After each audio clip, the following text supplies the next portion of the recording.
What's up, y'all? I am here. Let's make sure we have all your streams in here. I was gonna say y'all streams. I mean my streams. Happy Hump Day. I am trying to pick up my energy, y'all. It is your girl V with Reality Recap here for your midday tea talk and recap of last night's episode of Real Housewives of New York. If you are new here, then you don't know how much I am dreading this season. And this is really my only recap or tea talk that really feels like work because I am just not into this reboot, period. No, it doesn't have to do with anything about not letting go of the old cast. I just don't think that they're bringing it. I feel like they are relying on the fact that they live in New York to carry this season, and it's just not giving on the level of Housewives that I would normally be entertained by. Those are just my thoughts. But anywho, I want to hear from you guys. We are streaming live right now across Instagram, YouTube, and Facebook.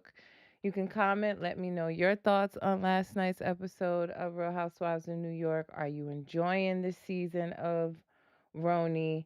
I really want to hear, is it just me? Am I the problem? But and not to compare it, but to compare it to some of the other shows or housewives that are on Salt Lake City. They're not on that level. Potomac is starting off slow, but OC, they're not on that level. It's just petty, childish drama to me. I mean, y'all could probably say that's on all of them. But here, I am just not entertained. I like getting to know Raquel. I like Jenna, I think they are cool, interesting New Yorkers. The rest, it's questionable for me right now. And it is a lot of he said, she said, back and forth, pigeon, stool, whatever that was that Uber said. But I am just not into it. But enough about my rant of not liking RHONY. You guys form your own opinion if you're watching. That's just mine. But let's recap. It was an uneventful episode. Even though I thought it would be eventful, I was looking forward to the Clueless party on the show, being that we had saw a lot of pictures when the party actually happened. It looked cool, a great theme. I love the movie Clueless myself. The outfits, some of them looked cute. I expected more. And of course, at an event like that, I expected more drama. But didn't get that. So we started off, well, we're back from the Hamptons. Let me say that. We are back from the Hamptons girl trip. We see Sai is doing, honestly, what we all probably will be doing in the next few months if ShopRite don't let up. But we'll be making our own gardens in the backyard. So we see that she's looking to do that. She mentioned, she's doing this garden upstate New York. She's purchased a home there that she's had kind of renovated. It's not the Hamptons, honey, but it's an upstate home. She was also planning to bury her mom's ashes in the yard at this home. So she was preparing for that. We see Jessel planning her Clueless theme B-Day party, and she's planning 4 outfit changes for this Clueless party, which I would just say up front, I didn't like any of Jessel's outfits. Let me put the people up on the screen so y'all know who we talking about. For you guys that are just dropping in, we're talking about last night's episode of RHONY. But yeah, Jessel's planning her Clueless theme party. She was planning 4 outfit changes. I think she ended up with doing 3. I did not like them at all. I did not like any of Jessel's outfits for the Clueless party. I really, really didn't. I expected more. I do think Jenna can, not Jenna, Jessel can dress. But I was disappointed, underwhelmed by her Clueless outfits. Just gonna say that now.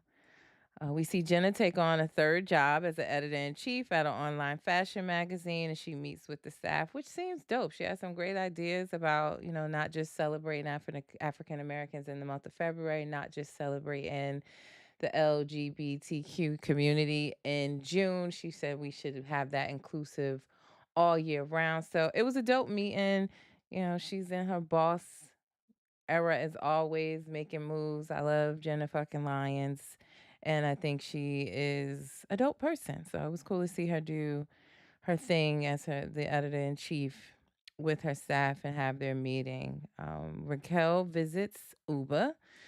And really, honestly, Uba invited Raquel over for a one-on-one because she wanted to smooth over her first impression, right? Raquel's first impression of Uba is her yelling, "Shut the fuck up" to to Bryn in the Hamptons. So she wanted to smooth over that impression, and she, shows Raquel her art. They seem to mesh well, honestly. They talked about art and, with Uba being an immigrant and grateful for the opportunities here, that we as Americans sometimes just we don't know what goes on in other countries, right? She was saying how we're not here being stopped asking for where's your money, where's your passport, where are you going? There's freedom here that is not really afforded in other countries. So her kind of reminding us of that, I think, was cool, and they, seem to mesh well. They get into the Hamptons where Uba is saying that she has no beef. All she got in her fridge is fish, and she don't have no beef with Bren, which to me is a little delulu at this point. It's clear that Uba has an issue with Bren. It's clear that she is still upset with Bren about outing her relationship with Mr. Connecticut, and she should just have that conversation. It would probably avoid the blowing up every time they get together, the yelling, and the perception that she's this mean person. If she would just have the conversation. To say she has no beef is not accurate in my opinion. And we see Sai, she goes upstate. There's an emotional scene with her and her family as she buries her mother's ashes and see them connect, her family, her aunt, her children, her husband, which was it was an emotional scene, and Sai shared that with us. I'm gonna just keep it 100 with you guys. She's had this house for 2 years, plenty of time to bury her mother's ashes. I sadly think this is also part of Sai's way of changing the perception around her being this mean girl. Not saying that she's using her mother for it, but it was a reason why she chose to do this. She is really trying hard for you guys to see that she's this zen changed, calm, not mean person. I'm trying to see past it, but I just can't. I'm just being honest though. Sorry. Bryn talks to Aaron and Jessel. They meet up and they talk about how Bryn feels about seeing Uba inside at Jessel's birthday party, and it was confusing to me why Bryn seems upset with Sai and calling Sai a evil troll. I also mentioned to you guys in my last recap, and I said it again in the caption when I posted the sneak peek for this episode. I don't like how Bryn is mocking Uber's accent with the whole no, no, no, no. I don't like what she's doing there. That's the second time that she's done that. I think it's offensive, and I don't like it at all. With that being said, again, I'm confused as to why Bryn is so upset with Sai. Maybe because she feels like I don't know. I don't feel like Sai needed a mouthpiece in the Hamptons. I get that Uber was voicing concerns about the relationship between Brent and Sai and the conversations that were had, but I don't necessarily feel like Sai brought that to Uber for her to do that. Uber has unresolved underlying issues with Bren. So Bren being upset with Sai, mm, You should just be more upset with Uber for being the one yelling at you and calling you out your name and all of that stuff. And maybe a conversation to be had with Sai saying, "Look, your girl coming at me crazy. I thought we didn't resolve everything, but we at least squashed it, get along to get along while we were in the Hamptons. So what's up?" But she seems, she's calling Sai evil troll that lives under the Brooklyn Bridge. Um Brent is very shady this season. I don't know. Maybe you guys have something to do with that. No, just how popular she became from the first season, and everyone thinking she's like this fun, flirty girl. You guys loved her tagline, and I'm saying you guys because I don't really like this reboot at all. But now she's like really shady, stirring the pot, extra shady in her confessionals. And I don't know. I just don't like this side of Bryn at all. I really, really don't. And I told you guys, I see through the whole just flirty attitude, and there's underlying trauma that needs to be resolved with Bryn. That's that's clear as day, in my opinion. So, but yeah, um, she talks about being upset with Sai, and but she's saying that she's unfazed to see them at the party, but it's giving a little bit of pressed. It's giving pressed, but she says that she's unfazed to see them at the party. What else did we see last night? It's the night of Jessel's party. We get to Jessel's Clueless party, which, if I had a Clueless theme party, I would have turned it out. I was underwhelmed with Jessel's party outfit, especially her first one, that heart shaped skirt or whatever. It didn't give Clueless to me. I don't know, but she tried. I think best dressed for me was definitely Jenna, who came dressed as the dad. Right on brand for her. I loved it. She looked cute. The phone, the accent. Jenna to me won best dressed. I would say right behind her was Sai as far as just nailing the exact outfit, in my opinion, that Dion was wearing with the red velvet and the knee high stockings.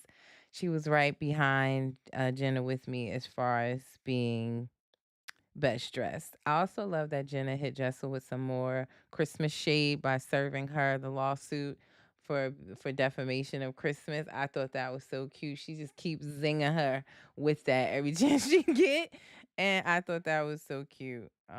Erin talks to Sai, and she talks to Sai about being annoyed with Jenna, and she doesn't feel close with Jenna. She literally went on an entire press conference at this party to say how she did not feel close to Jenna and she's annoyed with her, with everybody except Jenna until the end of the party, which I found very childish. Real talk. I did. And you're ultimately upset with Jenna because you made a poor joke that got twisted, which you were honestly, if you were annoyed that you were riding with Jenna and her old fashioned antique car broke down, and you offered to get an Uber and the Uber was 200 and something dollars, you offered. I think in rich culture, if you're offering to get the Uber, they're not thinking, or Jenna's probably not thinking, oh, she's expecting me to pay this 200 and something dollars, which Aaron was really annoyed by that. So instead of just having that conversation with her, if you wanted your money back for the Uber, if you were that pressed about it, you decided to make a joke about it or say that Jenna must be having money problems. You open that door for Brent to go back and tell that in a shady manner because you were trying to make a dig or a joke because you were annoyed about a Uber fee, sis. So you're upset that Jenna's paying you dust, and not even on purpose. Like, Jenna just be in her own world. I don't see her on the phone reaching out to any of these girls, but you open that door for that, and now you're upset with Jenna. You're annoyed with her. On top of the fact you're annoyed with Jenna, and Jenna has no clue. You have not had any conversation with Jenna to let her know that. It was just weird and stupid to me. Um, we see Bryn talking to Jenna, and even with Bryn, it's given a little childish where she's basically warning Jen. warning Jenna about getting close to Sai, and how if she becomes friends with people that's being mean with her, she's not gonna like it. It's That's why I said perfect theme for this entire season. It's just clueless. This was very teenage like. Um, Even in the fact that Bren's leaving the party with no notice, she's leaving to get a spray tan. Like she couldn't get a spray tan any other time. She's so booked and busy, she had to leave Jessel's party to get a spray tan. She was avoiding confrontation. That's number one. And she was hating in the confessionals on the party, saying that, oh, I don't have time to stay for her 500 outfit changes. And for her fifth birthday party, excuse me, 40 something birthday party. Like, what is going on with Bren? And I'm starting to believe what everyone's saying, that she doesn't like when the others get close to with each other. And for some reason, it seems like she feels like that's going to put her on the outs. But yet she loves stirring the pot, which puts her on the outs. I really don't get it. But she left the party early. Again, Erin is having a full on press conference. She has all the girls gathered except for Jenna to tell her that she has issues with her. We even see Erin's husband, because apparently she's talked to her husband about it. We see her telling Jenna that Erin has issues with their friendship. And that's where Jenna finally finds out through her husband that, okay, I need to have a conversation with Erin because I'm clueless, no pun intended. I'm clueless about how she feels, or she's annoyed with me or upset with me in our friendship, and she has no clue about it. So, finally, Erin sits down with Jenna, and she's saying she doesn't feel close to her. Again, you brought this on, like, and not even to say that Jenna is not talking to her or not close to her because of the joke, but that's what's in the back of Erin's mind. That's her own issue she has to deal with, where you made this poor choice in making this joke about money issues with Jenna. It got blown out of proportion. And Jenna may be cautious, or again, she's working three jobs and she's about to be an empty nester. Her son is leaving for college soon. So she just don't have the time to be coddling you. Real talk. But they finally have a conversation. Erin is conjuring up in her mind that Bryn was trying to come in between their relationship, that via a makeup artist that Aaron shared with Jenna, that Bryn used as well, that she sees the opportunity there, that Jen gained a lot of popularity from the show. Newsflash, Jenna was already an established name before Housewives of New York. But she's saying that Jenna was gaining popularity and that Bryn saw an opportunity to come between that and get closer with Jenna. I feel like Bryn and Jenna were already forming their own friendship. So I have no idea what Aaron is talking about. I didn't even understand her saying cancers have hard shells, and once they let someone in, none of that is true. I know cancers to wear their hearts on their sleeves, to be very emotional, and that's exactly what she's giving. I don't know. But overall, it just seems like Bryn got her hand in everything. Erin is seeking some type of validation of friendship from Jenna and is guilty about what she said and that it was twisted. And Jenna, on the other hand, just not really being one of those friends that texts all the time, call all the time, and now feeling like she has to make these extra efforts so that Erin doesn't come crying to everyone again about how she's not close with with Jenna. I don't know. Very underwhelming. Those are all the thoughts I have on the show. I just am not, I can't say it enough, and I'm going to stop now because I just am not feeling this season, period, point blank. But it was an uneventful episode. Those are my thoughts. Again, you're also all welcome to put your comments and let me know your thoughts even after this is done, the live is done. This will be on my YouTube channel for you to go and comment. And I want to hear from you guys. Are you feeling this season of RHONY. Are you feeling the reboot? Period. Let me know. But before I get out of here, as I always let you guys know, if you have a business or a product that you want me to promote on my social media pages, we are growing daily. Welcome new followers, and I appreciate you. My promotional rates are here on the screen as well as on my page. I'm also looking for sponsors for the podcast. So if you would like to be a sponsor of my podcast and I promote your business or product on my podcast shows, I'm doing a total of 7 or 8 podcast shows a week right now, which is about to pick up. There's new shows coming back, not new shows, but new premieres coming the end of this week. So there will be more tea talks to come. If you're interested in either, you can email what you see above. reality_recap@yahoo.com. Also, the tea is not free, honey. So the Cash App is down in the corner. I appreciate your support. It is $reality recap. And I just appreciate anything that you guys send my way. How do you support for free, guys? Like, share, follow. Click the links in my bio on Facebook and Instagram to subscribe to my YouTube channel. I appreciate it. Now, like I say before I get out of here, always reality TV stars are humans too. Let's not forget that. It is your girl V with Reality Recap. I will be back tomorrow for your recap on tonight's episode of Salt Lake City. Look out for a sneak peek of that on the way. We will also have our Thursday night reality news recap. I don't know what time yet. I got little trick or treaters, but hopefully we'll still be able to do it around 7 p.m. I will post the flyer, set your alerts.